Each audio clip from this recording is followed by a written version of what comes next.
তুমি অর্ডিনারি ভাবে করলে হবে না। জাস্ট লাইক তোমার বন্ধু হয়তো মাইট বি এই টাইমে ঘুমাচ্ছে, তোমার বন্ধু হয়তো মাইট বি এই টাইমে চ্যাটিং করতেছে, তোমার বন্ধু হয়তো এই টাইমটাতে ইনস্টাগ্রাম বা টিকটক দেখতেছে। হ্যাঁ, সাময়িক রিক্রিয়েশন তোমার চেয়ে বেশি, তা অনেক বেশি। তুমি আর ফিল করতে হবে যে তুমি, থাকে না রোজার সময় আমরা সংযম রাখি, রোজার সময় আমরা সংযম থাকবো। তো তোমার টাইমটা মনে করতে হবে যে পুরো টাইমটাই রোজা। রোজা এই সেন্সে যে তুমি সংযম রাখবা, নিজের সংযত রাখবা অলওয়েজ। এইচএসসি লাইফে আসো এন্ড তুমি একটা মিশনে আসো, তুমি এনজয় করবা, তুমি আরো বেশি এনজয় করো, সবার চেয়ে বেশি এনজয় করো, আমার চেয়ে বেশি, সবার চেয়ে বেশি এনজয় করো। তুমি যেহেতু ভালো স্টুডেন্ট এন্ড পরিশ্রম করছো অনেক বেশি, তুমি যখন ধরো ফর এক্সাম্পল গুগলের লিড ইঞ্জিনিয়ার বা এরকম বড় বড় পজিশন গুলোতে যাবা, তখন তোমার এনজয়মেন্ট কি বাকি কেউ ধরার ছোঁয়ার কাছে থাকবে?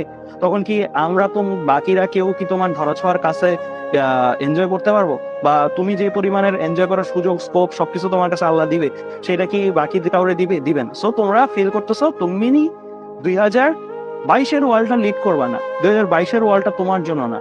তোমার জন্য মাইট বি এর চেয়ে বেটার ওয়ার্ল্ড, যেটা হচ্ছে আহ আরো ফিউচারিস্টিক, আরো ধরো অ্যাডভান্স টেকনোলজি আসছে, ওই ওয়ার্ল্ডটা তোমার জন্য। ওই ওয়ার্ল্ডে তুমি মার্সিডিজ চালাবা, ওই ওয়ার্ল্ডে তুমি টেসলা চালাবা। সো দ্যাটস ওয়াই তুমি বর্ন করছো, দ্যাটস ওয়াই তুমি জন্ম নিছো, দ্যাটস ওয়াই তুমি পরিশ্রম করছো। এইভাবে যদি না নিতে পারো মোটিভেশনটা নিজের মধ্যে, তাহলে তোমার এই পরিশ্রমটা কখনোই অর্থিক লাগবে না। অর্থিক লাগবে তখনই যে তুমি একটা গ্রেটার ড্রিম দেখো।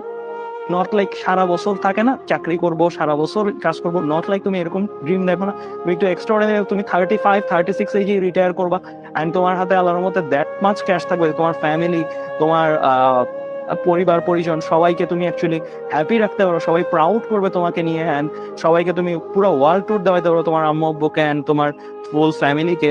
অ্যান্ড তুমিও প্রত্যেকটা জায়গায়, মানে তোমার বেসিক্যালি মানে লাইফটাকে তুমি অ্যাকচুয়ালি কি করতে পারবা, যে দান করা থেকে শুরু করে সব জায়গা থেকে তুমি, তোমার এমন হবে না যে কোনো একটা জিনিস অ্যাকচুয়ালি প্রাইস ট্যাগ দেখে নিতে হচ্ছে, বা লাইক তুমি একটা ড্রিম দেখো বাট ওই ড্রিমটা তুমি ফুলফিল করতে পারছো। সো তোমার মধ্যে মোটামুটি ড্রিম ফুলফিল করার এভরি ক্যাপাসিটি থাকবে।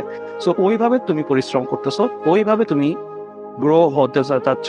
সো তোমার অবশ্যই অন্যান্যদের মতন রিক্রিয়েশন করলে হবে না, তাহলে তো সবাই ওই লাইফটা পেতো, সবাই তো এই লাইফটা পায় না। অ্যান্ড সামনে যে যুগটা আসছে, টু বি অনেস্ট, সেই যুগটা অনেক কঠিন হবে। কঠিন হবে, আবার সহজও হবে। কঠিন হবে কাদের জন্য? যারা রেগুলার লাইফ বা মানে out of the box think করতে পারতেছে না। কারণ স্বাভাবিক, তুমি নিজেই চিন্তা করে দেখো, 10 বছর আগে আমি যে তোমাকে এভাবে পড়াচ্ছি, আমি কি এটা চিন্তা করছি যে আমি 10 বছর পরে আমার একটা ছাত্রকে অনলাইনের থ্রুতে পড়াবো, অ্যান্ড অনলাইনের থ্রুতে তুমি একটা দূরের জায়গা থেকে বসে আমার ক্লাসগুলো করবো? এটা তো কেউ থিঙ্কও করেনি, রাইট? তাই না? তো আজকে থেকে 10 বছর পরেও তার মানে এমন কিছু জব তৈরি হবে যেই জবগুলা মাইট বি কেউ থিঙ্ক করতেছে না, আবার এমন কোন জব বাতিল হয়ে যাবে যেই জবটা মাইট বি এখন অনেক থিয়ারিস্ট, অনেক ড্রিম জব, রাইট? সো যুগ অনেক র্যাপিডলি চেঞ্জ হচ্ছে।